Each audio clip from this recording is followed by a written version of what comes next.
I've been told I'm fat. I'm not obese fat, but it's like, hey, I come back from a trip and someone I haven't seen in 6 months is like, hey, Urbano, you're fat. Like, really? That's the first thing you're gonna say to me? Like, so New Year's resolutions are a big thing dito sa Pilipinas. I always ask my team at the start of the year kung anong mga plano nila sa bagong taon, di ba? And I find that there's a couple of common things that Filipinos always resolve to do and then never actually do. I'm talking to you. Yeah, if you're watching this video, you're probably somebody who has done this. You're like, I have a resolution, and then you don't keep it kasi syempre kailangan ng willpower for 12 months and it's so hard to eat well or lose weight dahil sa traffic, dahil sa, mahirap punta sa gym, and all of this, right? Now, if you stick around to the end of the video, you can hear my own personal New Year's resolution for 2018. I will reveal that, but you got to watch the 5 Filipino New Year's resolutions I hear first. So let's get straight into them. The first one, and probably the most common that you hear in the Filipinas, is tama na sa inom, di ba?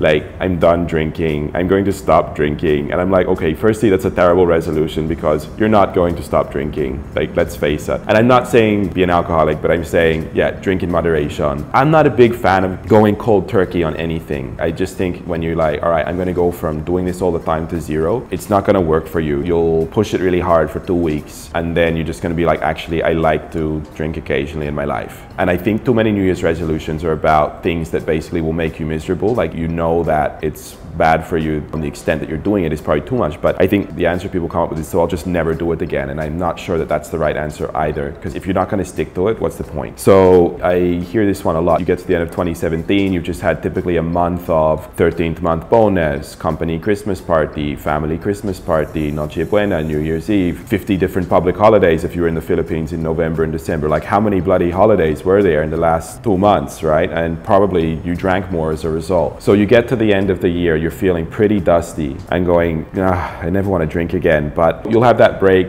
detox a bit in January, and then you'll be back on it, because then you'll have the 2018 fiesta, the wedding, the barangay party, Manny Pacquiao fight. I mean, it's not realistic that you'll never drink it. So I think it's a good one. What I do myself, because I think drink in moderation, I do like to do a detox just to remind myself that I'm in control of my drinking, that I can stop anytime that I have the willpower to take a break. So I normally do a dry February, and everyone says, why do you do dry February? It's meant to be dry July. And I'm like, February only has 28 days. So it's like, if you're gonna do a dry month, do February. It's only 28 days. And I kind of dread it a little bit because I actually do enjoy drinking wine in particular, as you guys would know. But I get to February and then I'm like, I gotta do this. And I do, and I stick at it, and I use my willpower, and the first week is really hard, right? And then I'm like, okay, no, I can do it. So the next one on my list is, of course, when Filipinos are like, dapat ako mag-ipon ng pera.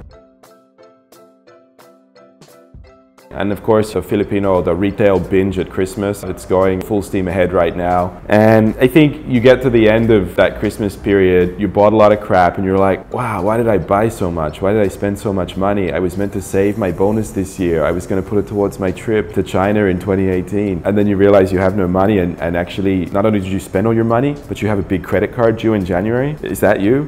Siyempre naman, you want to give gifts to people pag Pasko time. Like, I'm not saying don't spend money at Christmas time, but I think you're often in a state of mind like, oh my god, I spent so much money. You want to really cut back. So then the New Year's resolution is, nah, I'm going to save money. And then you come up with some schemes, like you're going to have a piggy bank, or you're going to have some system where you pay yourself first. So I think for most Filipinos, they are too often doing this thing on a monthly basis where they end up in the pecho de peligro, we call it, like para yung mga the week of hunger before your next paycheck. But for me, that's saying that, like, if you're feeling that every month, that's a sign that you have a bit of a spending problem, and you need to kind of look at your budget and are you saving anything? Because if you lose your job at that point and you're already feeling the pecho de peligro, what are you going to do if you have no income for a few months, right? You're like that on the margins of spending too much. So I think there's some ways to get around that. And if this is your New Year's resolution, I got a couple of tips for you, right? So the first one is pay yourself first. So pretty much any financial planner will tell you this. You got to look at your income and basically take at least least 10% of it and put it somewhere that you won't touch. And you've got to do that before the phone bill comes out, your rent, the power, the food, the groceries. You've got to take it out before anything else comes out. They say pay yourself first. Pay it before you pay anybody else. You put that and you hide it somewhere and you squirrel it away for the future. You want to be like the squirrel with a big pile of chestnuts. That's going to be you if you can pay yourself first. So it takes a lot of discipline, and it's hard because, you know, you're already like, grabe, the government takes money, SSS, PhilHealth, all comes out. And then I got to take out another piece, but that's for you. So take that one out. The second thing is, honestly, and I'm talking to the millennials here now, right? Turn off your Instagram, okay? Just delete your account and stop getting drawn into this consumer hype of I have to go and buy a drink at Starbucks every day. I mean, one, it's not great for you, and two, it's just like, if it's not a good product and you're just basically doing it so you can take a picture like, here I am with my iMac and a Frappuccino,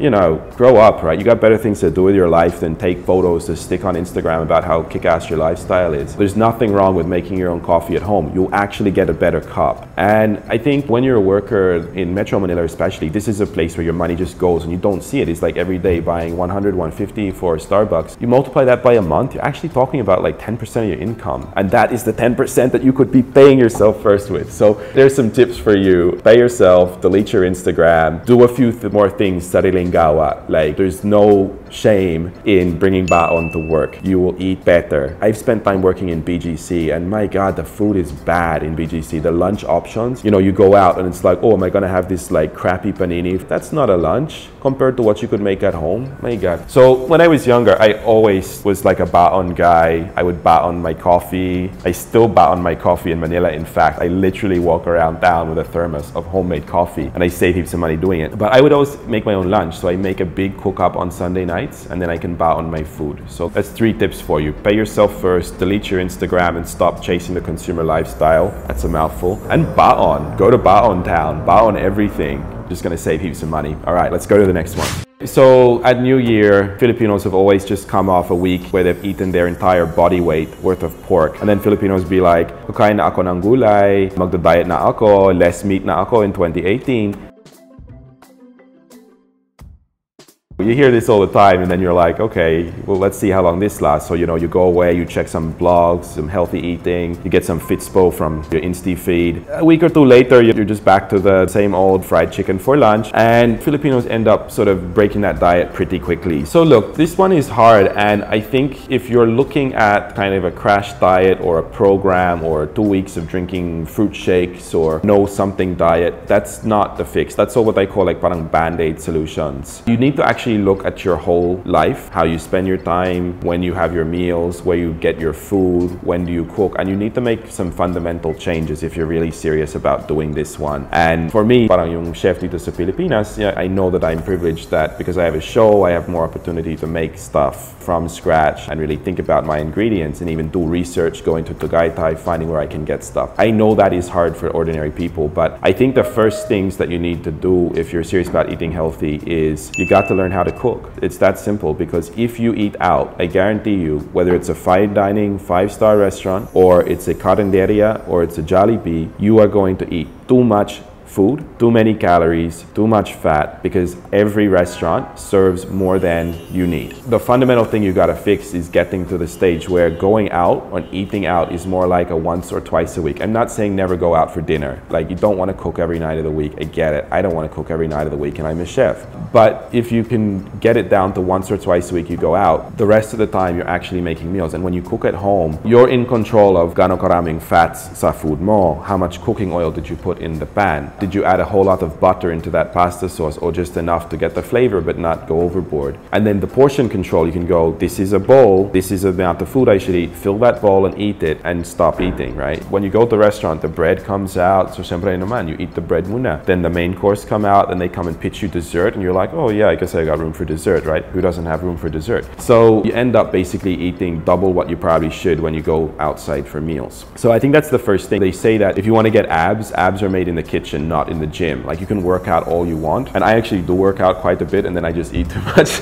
This is my problem even as a chef that I'm constantly fighting with. But it's really like the key to healthy lifestyle is, I think, 80% kitchen and 20% gym. What you eat and what you put inside yourself is far more important. So that's what I encourage you to do. And if you want to learn how to cook, because most Filipinos have forgotten how to make Filipino food from scratch with fresh ingredients, watch my show, right? We literally are telling you every Filipino recipe. Ito naman na paano magluto yung itong ulam from scratch with fresh ingredients, with no fake preservatives, chemical additives whatsoever. Delicious and healthy cooking right here. Check it out.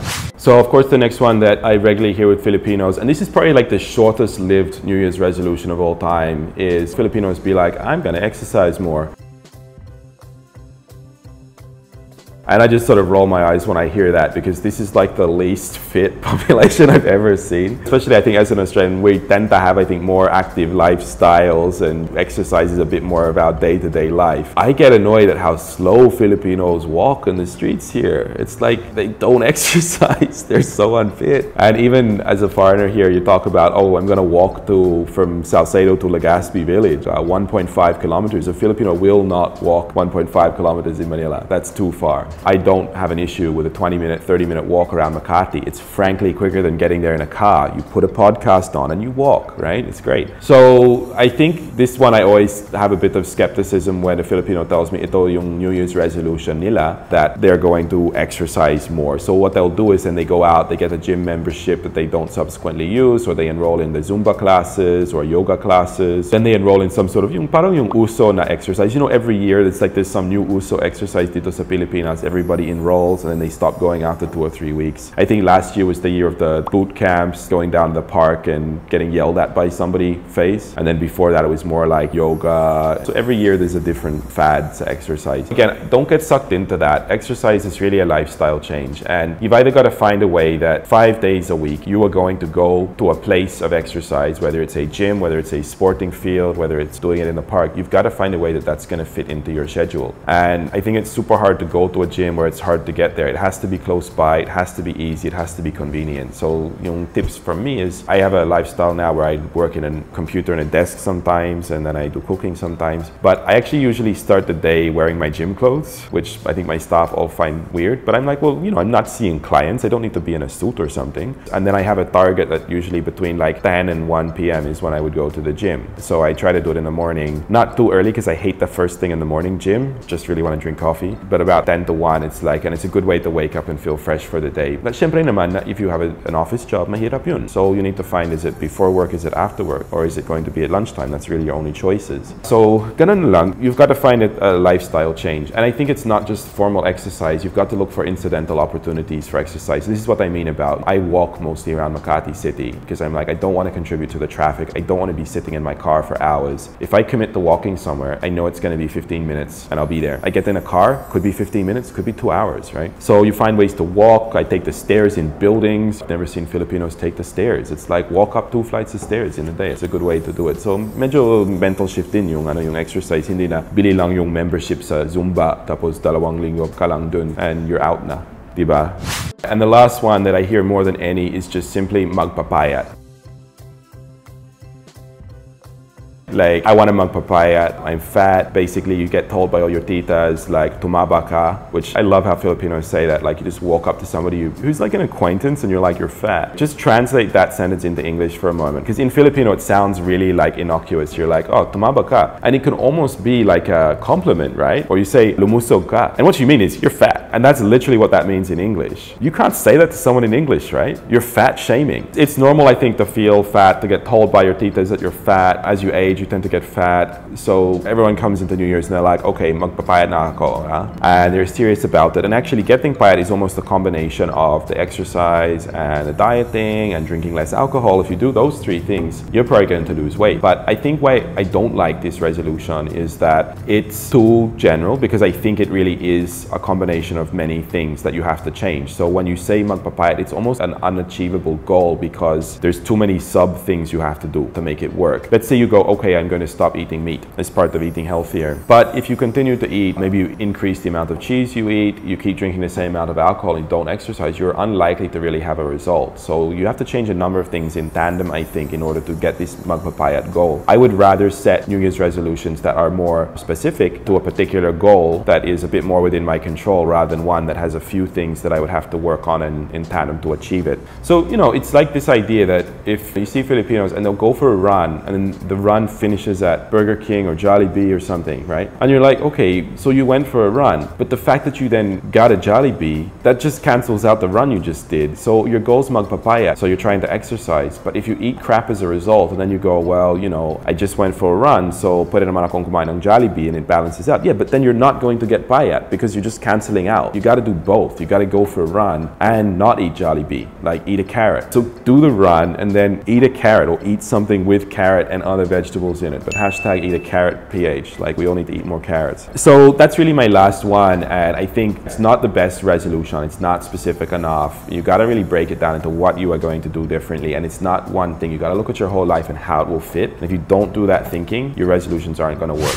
Ito yung mga tips ko sa'yo, mga kabano, on how to make your New Year's resolutions this year. Now, I said I would tell you what my New Year's resolution is. For me, it's actually a goal around, I guess, both my cooking and spending more time with my boys. So for me, my New Year's resolution is that I want to teach both of my sons to cook. Now, little AJ is already well along the way. He's made a few dishes. You can check out his ampalaya itlog recipe here, but I want to get him on his first stew in 2018. And then my little boy Theo, he's not actually walking yet, so I'm going to see maybe if we can get him making pancakes by the end of 2018. I think that's a really good one to start on with kids, where they can kind of try to mix the bowl and they can sort of try to do a flip of the pancake, right? So I'll see how I go with him, if he can already learn how to do the mashed banana pancakes, because he loves bananas. So that's my goals, is sort of, I guess, cooking with my kids and learning more kid-friendly recipes to add to my repertoire as I've got growing children of my own. And hopefully I can share more recipes like that with you, especially the cabanos of the show who have children and want to share the joy of cooking with them. I'm hoping to have more recipes for you in 2018. So I'll leave it there, mga kabano. I hope you guys are well. Good luck with your New Year's resolutions. Leave your New Year's resolution below. I'd love to hear about what you're thinking this year and how you're going to achieve it. As always, don't forget to subscribe. I would really appreciate the support, and tell your friends about it. Maybe your New Year's resolution should be, I'm going to watch more Chris Urbano videos. Seems like a good one to me. I'll see you guys next time. Bye now.